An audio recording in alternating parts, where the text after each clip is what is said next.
চৌঠা নভেম্বর আজ সেই ঐতিহাসিক দিন যেদিন থেকে শুরু হচ্ছে এসআইআর। সাংসদ কল্যাণ বন্দ্যোপাধ্যায়ের অভিযোগ অনুযায়ী যে এসআইআরকে কেন্দ্র করে ইতিমধ্যেই মারা গেছেন ৮ জন। রবিবার ডানকুনির ২০ নম্বর ওয়ার্ডে নজরুল পল্লীতে এসআইআর আতঙ্কে হার্ট অ্যাটাকে মৃত্যু হয় ৬০ বৃদ্ধা হাসিনা বেগমের। স্থানীয় সূত্রে খবর, কাজ থেকে ফিরে চা খাওয়ার পরে আচমকা হার্ট অ্যাটাকের শিকার হন তিনি। হাসপাতালে নিয়ে যাওয়া হলে তাকে মৃত বলে ঘোষণা করেন চিকিৎসকরা। খবর পেতেই মৃতের বাড়ি যান ডানকুনির নেতৃত্ব থেকে সাংসদ কল্যাণ বন্দ্যোপাধ্যায়। স্থানীয়দের এসআইআর নিয়ে ভয় না পাওয়ার আশ্বাস দেন তিনি। এরপরেই তীক্ষ্ণ ভাষায় কটাক্ষ ছুড়ে দেন ভারতীয় জনতা পার্টির বিরুদ্ধে। পরশু দিনে আমাদের ২০ নম্বর ওয়ার্ডে এই এসআইআর নিয়ে একটা মিটিং হয়েছে। হওয়ার পরে সবাই আমরা একটা চিন্তার মধ্যে রয়েছি। উনিও চিন্তা করেছে, যেহেতু ওনার এখানে অনেক দিনেরই বসবাস, কিন্তু কাগজপত্র থাকা সত্ত্বেও ও অনেক রকম টেনশন করছিল। টেনশন করে উনি ক্লাব থেকে মিটিং শুনে বাড়ি আসেন। বাড়ি আসার পরে খাওয়া দাওয়া করে শুয়েছেন। কালকে সকালবেলা উঠে উনি কাজে গেছেন, কাজ থেকে এসে চা আনতে গেছেন। চা নিয়ে আসবার সময় আমাদের নজরুলপল্লী ক্লাবের সামনে রাস্তায় মাথায় হাত দিয়ে বসে পড়েছিলেন। বসে পড়ার পরে ওনাকে সবাই ধরে ধরে বাড়িতে নিয়ে এসছেন। বাড়িতে নিয়ে এসে ওনার আর চোখ হাত পা কিছু খুলছে না। তখনই ওনাকে সঙ্গে সঙ্গে হসপিটালে যাক, ডাক্তারখানা নিয়ে যাক, সেখানে যেতে যেতেই ডেট। আমার ধারণা যে ভদ্রমহিলা ভিক্ষিক করে খাতো। দুটো নাতনি আছে, দুটো নাতনিকে নিয়ে বসবাস করতো। তো ইতিমধ্যে কালকে সন্ধ্যেবেলা আসার কারণে নাতিনি নিয়ে গল্প টল্প করেছে, বসার পরে কী ধরনের শুনেছে কিছু এই বিষয় নিয়ে কিছু শুনেছে, যে নাগরিক তত্ত্ব নিয়ে একটা কোনো বিষয় নিয়ে শুনেছে। সেই শুনে হয়তো টেনশনে পড়েছিল। উনি পড়ার পরে নতুন নাতনিকে নিয়ে গল্প টল্প করার পরে হঠাৎ মাথা হাট করে পড়েই স্ট্রোক করলো কি বা হার্ট অ্যাটাক করেছে, এইটুকুনি আমি জানি। বাকি আর মেন কারণটা হচ্ছে হয়তো কোনো নাগরিক তত্ত্বের ব্যাপার নিয়ে হয়তো কোনো টেনশনে পড়েছিল। সেটা নিয়ে একটা মোটা টেনশন ছিল যে হয়তো ওই যে এখন নাগরিক তত্ত্ব নিয়ে ব্যাপারটা এসআইআর ব্যাপার, কাগজপত্র ব্যাপার নিয়ে হয়তো কোনো টেনশনে পড়েছিল। কতদিন ধরে থাকেন? উনি থাকেন বছর ১৫। মানে ওনার কি আগে এখানে ভোটাধিকার সব আগে মানে এতে বিহারে নাকি বাড়ি, ওর তত্ত্ব যেটা পাওয়া গেছে, ওরা বিহারে বাড়ি, এখানে এসছে ১৫ বছর হলে এসছে। যেগুলো ১৫ বছর, হ্যাঁ ভোট দিয়েছে। এই যে এসআইআর সাধারণ মানুষ তো এতটা বোঝে না। তাদেরকে আলোচনা করে বোঝালেও তারা কিন্তু একটা ভয়ভীতির মধ্যে রয়েছে, এবং তার নামটা ২০০২-এ নেই, সেই ভয়টাও রয়েছেন। এবং এই এলাকার জনপ্রতিনিধি বলুন বা এলাকার মানুষ হিসেবে কয়েকজন তাদের সঙ্গে এই এলাকা মানুষদের সঙ্গে বসে আলোচনা করেছে যে আমরা আছি, চিন্তা করবেন না, মমতা ব্যানার্জি আছেন, আমাদের মুখ্যমন্ত্রী আপনাদের পাশে আছেন, আমরা আছি এলাকার মানুষ। কিন্তু মানুষের ভয় এখনো কিন্তু যাচ্ছে না যে এসআইআর এর জন্য আরো কত মানুষকে প্রাণ দিতে হবে জানি না। এই যে ভয় ভীতি, সেই ভীতিটা মানুষের মধ্যে কাজ করছে, এবং যার জন্যই এই হার্ট অ্যাটাক গুলো হচ্ছে। আপনারা ইতিমধ্যেই শুনবেন পাশের বাড়ি আরেকজন হার্ট অ্যাটাক করেছে, সে হসপিটালাইজড। তা এই যে এসআইআর করার আগে আরো বেশ কিছুদিন আগে করা দরকার ছিল। যদি দরকারই ছিল তাহলে আরো কিছুদিন আগে, এত শর্ট টাইমে এত কিছু ডকুমেন্টস দিতে হবে, এই করতে হবে, ভোটার লিস্টে নাম নেই কেন? একটা বয়স্ক মানুষ যদি ৫০-৫২ বছর বয়স, তার যদি হঠাৎ করে বলা হচ্ছে এখন ২০০২-এ ভোটার লিস্টে নাম নেই, সে এত বছর দিয়ে তো ভোট দিয়ে এলো, এবং এই লাস্ট লোকসভা ভোটও তিনি দিয়েছেন। তা কেন্দ্রীয় সরকারের উচিত ছিল তাহলে লোকসভা ভোটের আগে এসআইআর হলো না কেন, বা ১-১.৫ বছর সময় নিয়ে এসআইআরটা হলো না কেন? এই ২ মাসের মধ্যেই সবকিছু কমপ্লিট করতে হবে। এবং যে মানুষদের নাম নেই তাদের কিভাবে করা যাবে, তাদের সেন্ট্রালি কেন কনভিন্স করানো হচ্ছে না যে হ্যাঁ আমরা কোনো মানুষের বাদ দেবো না? কনভিন্স করাতে পারতো, সেন্ট্রালি একটা অ্যাওয়ারনেস করাতে পারতো। কোনো অ্যাওয়ারনেস নেই, কোনো কিছু নেই। কিন্তু এই মানুষ সুস্থ মানুষ ছিলেন, তিনি কিন্তু আমার এলাকার মানুষের সাথে কথা বলেছেন, মিটিং করেছেন যে আমার কি হবে, কান্নাকাটিও করেছেন। এই যে আতঙ্ক, এই যে তার জন্য যে হার্ট অ্যাটাক, এই আস্তে আস্তে বেড়েই চলেছে। তা আমরা চাইবো না যে আর কোনো মানুষের এরকম ভাবে প্রাণ যাক। সুস্থভাবে বাঁচতে দিক আমাদেরকে, আমাদের এলাকার মানুষকে এবং ভারতবর্ষের মানুষকে, তারা যেন সুস্থভাবে বাঁচে। কেন্দ্রীয় সরকারের কাছে আবেদন রাখবো যে আপনারা অ্যাওয়ারনেস করুন যে একটা মানুষের যাতে না ভোটার তালিকা থেকে বাদ যায়। কেন এরকম ভাবে ভোটার তালিকা থেকে বাদ যাবে? যে মানুষটা এত বছর ধরে ভোট দিয়ে এসেছে, লাস্ট লোকসভা ভোটও দিয়েছেন, যার জন্য আপনি কেন্দ্রীয় মন্ত্রীগুলো হয়েছেন, প্রধানমন্ত্রী হয়েছেন, তারপরেও কেন এরকম ভাবে করা হবে? আমরা চাইবো যে আর একটা মানুষের না যেন আর ক্ষতি হয়, একটা মানুষের প্রাণ না যেন যায়। কিন্তু এই সমস্ত মানুষ মানে আতঙ্কগ্রস্ত হয়ে গেছে এবং এত বেশি করে কাগজে বা মিডিয়াতে বিরোধী নেতারা, বিশেষ করে শুভেন্দু অধিকারী সহ বিজেপির নেতারা যেভাবে এটাকে নিয়ে আতঙ্ক তৈরি করছে, এই আতঙ্কের ফলে মানুষ একটা ভয়ের মধ্যে রয়েছে। আমরা এখানে এখন সাক্ষাৎকার দিচ্ছি, এই উল্টো দিকের বাড়িতে একটি মানুষ, সেও অসুস্থ হয়ে পড়েছে চিন্তা ভাবনা করতে করতে, তাকেও হসপিটালে ভর্তি করা হয়েছে। তাই এই পরিবেশ তো আমরা চাই না। আমাদের দলের একটাই বক্তব্য যে বৈধ যারা ভোটার তাদের একজনেরও নাম যেন বাদ না যায়। আর যারা বলেছে যে তৃণমূল কংগ্রেস বাংলাদেশের লোক এনে ভোট করে বা ইত্যাদি ইত্যাদি, সেটা আগামী দিনে প্রমাণ হয়ে যাবে। তবে আমরা বাংলার মানুষকে, আমাদের এলাকার মানুষকে, আমাদের মুখ্যমন্ত্রী মমতা বন্দ্যোপাধ্যায়, আমাদের প্রিয় সেনাপতি অভিষেক বন্দ্যোপাধ্যায়ের মাধ্যমে আমরা জানাচ্ছি যে আমরা সমস্ত বৈধ ভোটারের পাশে আছি। তাদের ভোটাধিকার রক্ষা করা আমাদের দায়িত্ব। যারা তাদের ভোটাধিকার কেড়ে নিয়ে, নাগরিকত্ব কেড়ে নিয়ে অসহায় অবস্থা সৃষ্টি করতে চাইছে, সেই কেন্দ্রীয় সরকার, সেই বিজেপিকে মানুষ যেন এই মুহূর্তে চিনে নেয়। উনি ওখানে বসলো বাইরে, কোর্টে আছে, ওই কোর্টের উপরে বসলো, হারাস পড়ে গেল, পড়ে গিয়ে বাচ্চাটা ছুটে গেল, বললো কাকে ছুটলো, কোথায়? বলছে আমার নানি পড়ে গেছে, আমি এসেছি, একে বললাম তুই এক চামচ পানি খাওয়া, পানি খাওয়া, আমার হাতেই শেষ হয়ে গেল। এখন এই বাচ্চাটার টেনশন,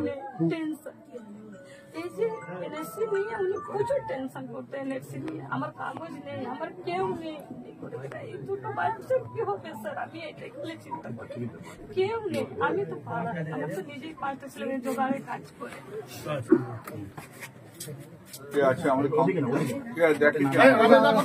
মমতাদি আছে, আমরা সবাই আছি, হ্যাঁ, দিদি আছে, দিদি দেখবে, কিচ্ছু চিন্তা করবেন না, সব চিন্তা আমাদের। আর যোগাযোগ রাখবে, ও তো আছে, হাসান তো এখানকার কাউন্সিলর আছে, ও সবসময় এটা করেও। আর সুবীর আছে, দেখবে। এই যে এসআইআর নিয়ে যে টেনশনটা তৈরি করেছে চিফ ইলেকশন কমিশনার এবং বিজেপির নেতারা, পশ্চিমবাংলায় প্রায় 7-8 জন এরকম ভাবে মারা গেল, কিন্তু কেউ আত্মহত্যা করলো, কেউ টেনশনে মারা যাচ্ছে। 2002-এর ভোটার লিস্টের ভিত্তি করে যে জ্ঞানেশ কুমার আজকে বড় বড় কথা বলছেন, বলছে ঐতিহাসিক একটা কাজ আমি করব। হ্যাঁ, আপনি ঐতিহাসিক কাজ করে দিয়েছেন। আপনি এমন একটা ঐতিহাসিক কাজ করেছেন যে পশ্চিমবাংলার 8 জন মানুষ ইতিমধ্যে মারা গেল আপনার ঐতিহাসিক কাজের জন্য। জ্ঞানেশ কুমার আজকে বলেছে তার হিস্টোরিক্যাল অ্যাচিভমেন্ট ভারতবর্ষে কখনো কোনো চিফ ইলেকশন কমিশনের সময় হয়নি। এই চিফ ইলেকশন কমিশনের সময় আজ সবে 3 তারিখ, এখনো কাল থেকে শুরু হবে, তার মধ্যে 8 জন লোক পশ্চিমবাংলায় মারা গেল। উনি ঐতিহাসিক কাজ করে দেখিয়ে দিচ্ছেন, গণতন্ত্র শেষ করে দিলেন। ভারতবর্ষের নাগরিকত্বের ডেফিনেশন, ভারতবর্ষের ভোটার কারা হবে তার সব ডেফিনেশন উনি চেঞ্জ করে দিলেন। উনি ঐতিহাসিক কাজ করেছেন। কার ইনস্টেন্সে করেছেন? ভারতীয় জনতা পার্টি। ওই অমিত শাহ রয়েছে, খুনি অমিত শাহ, যা রক্ত না দেখলে যিনি অমিত শাহ থাকতে পারেন না। অমিত শাহ খুশি হচ্ছে, রক্ত পড়ছে, রক্ত, ডেড বডি হচ্ছে, আর অমিত শাহ নাচছে, অমিত শাহ নাচছে। উনি গুজরাটেও এই কাজ করেছেন, আজ পশ্চিমবাংলাতেও এই কাজ করছে। ওনার মৃতদেহ চাই, অমিত শাহ আর বিজেপির লোকেদের মৃতদেহ চাই। শুধু মৃতদেহের ওপর দিয়ে হেঁটে হেঁটে ওরা নির্বাচন করবে। আর এখানে সব ওই বাংলা খেকো ষাঁড়টা আছে, বাংলা খেকো ষাঁড়, শান্তিকুঞ্জের বাংলা খেকো ষাঁড়, সেই ষাঁড় তো প্রতিদিন ভয় দেখাচ্ছে মানুষকে। এদের প্রভোকেশনের জন্য পশ্চিমবাংলা অনেকগুলো মানুষ মারা গেছে। এই প্রভোকেশন হচ্ছে ক্রিমিনাল অ্যাক্ট। হাইকোর্ট এবং সুপ্রিম কোর্টের কাছে অনুরোধ থাকবে যে আপনারা সুমোটো আপনারা এর পদক্ষেপ নিন। ইমিডিয়েটলি ইলেকশন কমিশনার এবং বিজেপির যত নেতা আছে তাদের বিরুদ্ধে পদক্ষেপ নিন। এদের রক্ত চাই, এদের ডেড বডি চাই, শুধু ডেড বডি আর ডেড বডি, নাহলে হবে না। এদের কত ডেড বডি ফেলবে, তবু পাওয়ার সরকারে কোনোদিন আসবে না, বিরোধী দলনেতাও কোনোদিন হবে না। পশ্চিমবাংলার 2001 থেকে 2021 আপনারা দেখবেন চিফ মিনিস্টার একই থাকলেও বিরোধী দলনেতা চেঞ্জ হয়ে গেছে। 2001-এ পঙ্কজ ব্যানার্জি বিরোধী দলনেতা, 2006-এ পার্থ চট্টোপাধ্যায় বিরোধী দলনেতা, 2011-এ সিপিএম এর ডক্টর সূর্যকান্ত মিশ্র বিরোধী দলনেতা হেরে গেল, 2016-এ মান্নান বিরোধী দলনেতা হেরে গেল, 2021-এ বিরোধী দলনেতা শুভেন্দু অধিকারী সেটাও হারবে জানে, তবু বাঙালির মৃত্যু চাই, বাংলায় যারা থাকবে তাদের মৃত্যু চাই। ফ্যামিলিতে কেউ নেই এবং আমরা এর দায়িত্ব নিলাম। আমাদের চেয়ারপারসন আছে, আমাদের এখানকার কোথায় গেল হাসান আছে, ও আছে ওয়ার্ডের, সুবীর আছে, আরো সবাই আছে। সবাই মিলে দায়িত্ব নিয়ে এই ফ্যামিলিটাকে আমরা দেখার দায়িত্ব নিলাম এবং দিদির কাছে আমরা নিঃসন্দেহে খবরটা দেব। আমি আপনাদের মাধ্যম দিয়ে পশ্চিমবাংলার মানুষের কাছে একটা অনুরোধ করছি যে আপনারা কেউ আতঙ্কিত হবেন না প্লিজ। মমতা বন্দ্যোপাধ্যায় মাথার উপর রয়েছে, গোটা সংগঠনটা মাথার উপর রয়েছে। 2025-এর ভোটার লিস্ট পর্যন্ত যাদের নাম রয়েছে তাদের একটা নামও বাদ দিতে দেব না আমরা। এ লড়াই মাঠে হবে, কোর্টে হবে। এমআরআই মাঠের মধ্যে আমাদের পুরো সংগঠন আছে, ওপরে মমতা বন্দ্যোপাধ্যায় আছে, তারপর অভিষেক বন্দ্যোপাধ্যায় আছে, আমরা সবাই আছি। জানবেন পশ্চিমবাংলার সমস্ত তৃণমূল কংগ্রেস কর্মীরা বাংলার মানুষের পাশে আছে। আর কোর্টের লড়াইটা আমি একা লড়ে নেব, আমি বলে দিলাম আপনাদের। আমার উপর ভরসা রাখুন, কোর্টের লড়াই আমি লড়ে নেবো, একটা ভোটারকে আমি বাদ দিতে দেবো না। সুপ্রিম কোর্ট হাইকোর্টের ওপরে চিফ ইলেকশন কমিশনার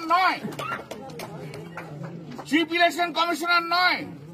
শুনে রাখুন বাংলার মানুষের কাছে আমি আবার আবেদন করছি, দয়া করে আতঙ্কিত হবেন না।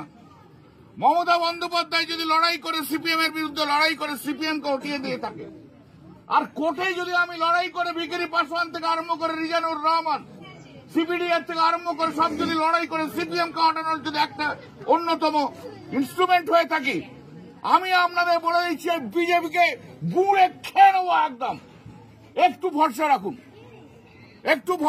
কেউ প্রাণ দেবেন না প্লিজ।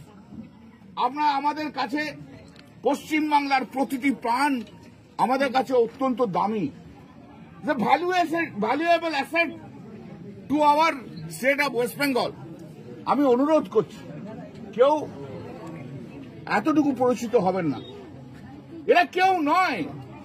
এসব বাংলা খেকো ষাঁড়গুলো, কেউটা অসুর মার্কা একটা রয়েছে সুকান্ত, দিলীপ ঘোষ কোথা থেকে মাঠে থেকে এসে মাথায় দেয় না কিন্তু কোথায়, যার পলিটিক্যাল ক্যারিয়ার শেষ হয়ে গেছে। এদের কথায় কেউ ভয় খাবে না, এরা নস্যি। এরা মানুষের কাছে, পাবলিকের কাছে গেলে পাবলিক জানাবে এদের, আপনাদের চিন্তা করতে হবে না। You see, this is a very unfortunate incident has been occurred at Dankuni at ward number 20. The lady Hasina Begum, aged about 60 years, she was under the tension for last 3 or 4 days. She maintains her livelihood by begging from everyone. She is having 2 granddaughters. She, because of the provocation of the Bharatiya Janata Party and the Chief Election Commissioner, that whose names should not be there in 2002 list, they will not be included. And specific statement for the Amit Shah yesterday, that who has not born in West Bengal, they would not be voted in the coming voter list. She was under fear. She was under tension. She was telling everyone what would be happened to her.